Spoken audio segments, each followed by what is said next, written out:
These are the frames two-faced, and I'm going to show you how to replace the lenses.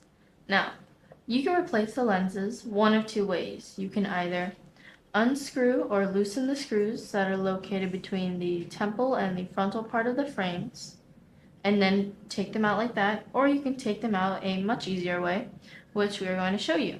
So, to do so, you want to pull the top part of the frontal part of the frame outwards while pushing down with your other hand on the lens, like so. And you just repeat.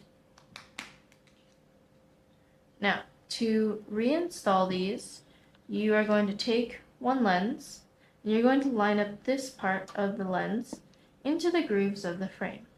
This works even if the lenses are a little bit bigger.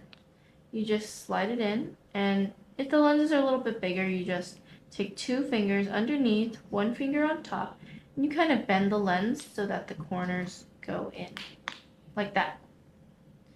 Then you want to repeat on the other side. So again, this side of the lens, into the grooves over here,